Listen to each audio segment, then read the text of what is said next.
amigos, estudiantes y docentes.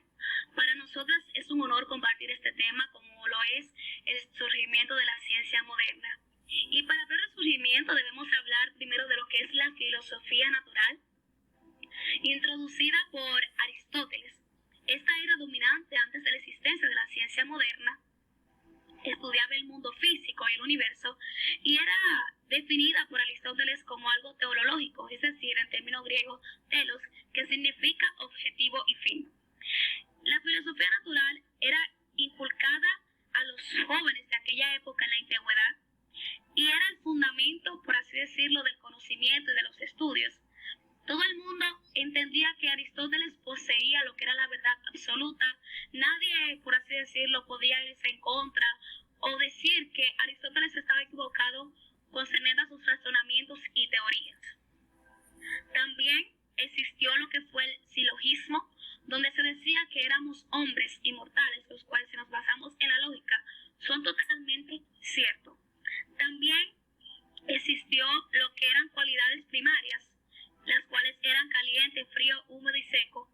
Como sabemos, la filosofía natural se encargó de estudiar el mundo, lo físico, la naturaleza y en qué se basaba la misma.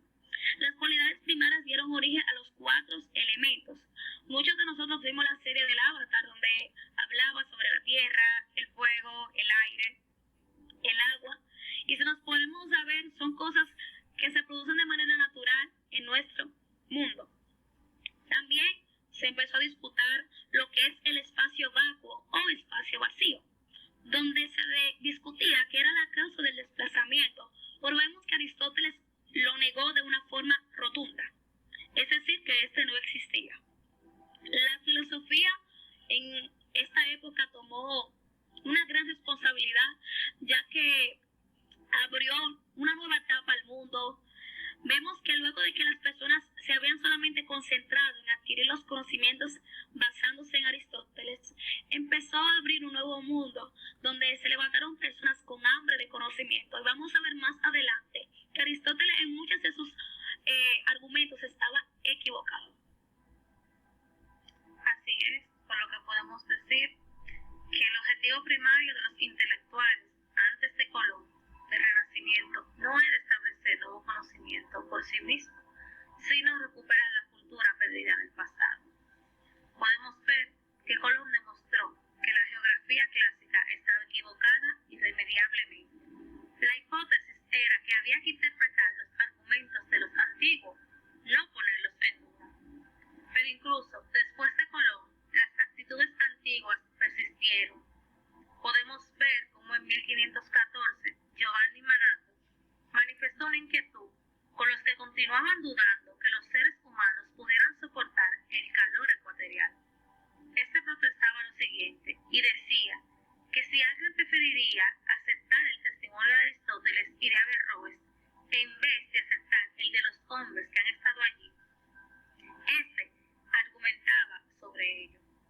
También resulta que entre 1534 y 1549, un matemático y músico llamado Taisnier señalaba que Aristóteles estaba a veces equivocado, y un representante del Papa le desafió a que aportara un ejemplo convincente de que en realidad Aristóteles estaba equivocado. Algunos adversarios de este no creían posible que este demostrara algo como un filósofo como Aristóteles. Pues sí, este matemático utilizó lo mismo que Aristóteles planteaba, y era lo siguiente: los cuerpos pesados deben caer al suelo más rápidamente que los livianos, ya que se hunden en el agua, mientras que los más livianos se elevan. Esta fue su respuesta en la conferencia, donde atacaba el relato de Aristóteles sobre los cuerpos que caen, el punto más débil de su física. Por otra parte, Galileo cuenta la historia del profesor que se negaba a aceptar que los nervios estaban conectados al cerebro y no al corazón. Y este lo hacía para demostrar que Aristóteles estaba errado, que estaba confundido. Pero el profesor no lo quiso aceptar. ¿Por qué? Porque no concordaba con la afirmación explícita de Aristóteles. Entonces, al final, aún abriéndole el cuerpo disecado para enseñarle que no podía ser así. Por otra parte, podemos ver a Galileo. Galileo fue uno de los que inició la invención de la ciencia, junto a Isaac Newton y a Copérnico. Galileo fue juzgado injustamente, ya que sostenía que la Tierra giraba alrededor del Sol, lo cual contradecía la creencia de que la Tierra era el centro del universo. Se negó a obedecer las órdenes de la Iglesia Católica para que dejara de exponer sus teorías, pero no. Galileo nunca se negó a lo que él creía haber averiguado, y entonces fue condenado a una reclusión perpetua. Pero junto con Kepler comenzó la revolución científica, la cual culminó con la obra de Isaac Newton. Y es aquí donde el amigo íntimo, más íntimo de Galileo, se negó a mirar a través de sus telescopios. ¿Por qué? Porque él decía que era irrelevante el descubrimiento de Galileo, porque él se buscaba reconstruir el pensamiento de Aristóteles. Incluso el gran anatomista del siglo XVII, William Harvey, el cual descubrió la circulación de la sangre, se refería a Aristóteles como el gran dictador de la filosofía, pero para otros era simplemente el déspota de las escuelas. Lo que parecía nuevo conocimiento era simplemente conocimiento antiguo, o sea, un conocimiento que se había extraviado, según ellos, y se suponía que la historia giraba en círculos. Para los platonistas, el nuevo conocimiento era algo que no podía existir. ¿Por qué? Porque Platón insistía en que el alma ya conocía la verdad, de modo que cualquier cosa que pareciera nueva era en realidad un recuerdo. Por ejemplo, podemos mencionar el ejemplo cuando Sócrates persuadía a un esclavo inculto de que él ya sabía que el cuadrado de la hipotenusa era igual a la suma de los cuadrados de los dos lados. Desde luego, es cierto que a menudo un descubrimiento implica un reconocimiento del significado de algo que ya se conocía.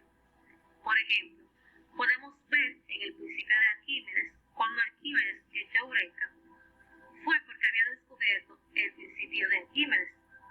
Podemos decir que al igual que Arquímedes había reconocido las implicaciones de que ya conocía algo. Por ende, podemos ver lo que se mencionaba anteriormente, que los antiguos creían, que ya el conocimiento que creemos es nuevo es solo un recuerdo del conocimiento que teníamos anteriormente.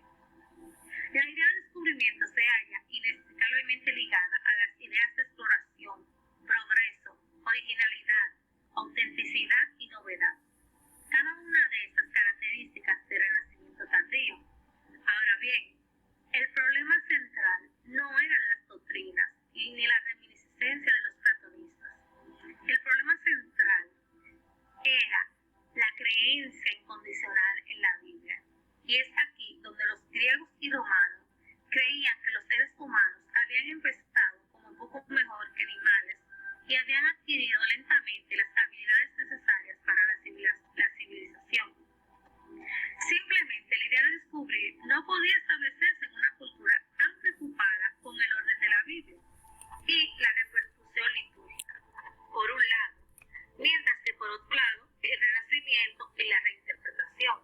Por eso era algo tan inexplicable la reverencia por la antigüedad, que hasta algunos llegaron a pensar que el mundo había estado hechizado. El Renacimiento empieza a surgir a partir del siglo XV y también se piensan a tocar temas sobre la ciencia moderna, o como vimos en el libro de Newton, Innovación de la Ciencia. La gente no solamente se conformaba con aspectos sociales o bíblicos solamente, sino más bien en la investigación, en la experiencia, como mencionaba Contarini, que él decía que era importante comprobar las cosas para decir que eran 100% verídicas. Un ejemplo de ellos es que se le pedía permiso a las iglesias para poder examinar cuerpos de personas que estaban muertas, abrirlos y comprobar ciertas cosas. Una de las causas de que la iglesia le había otorgado ese permiso era porque tenían miedo a morir o a las enfermedades que normalmente causan en los humanos.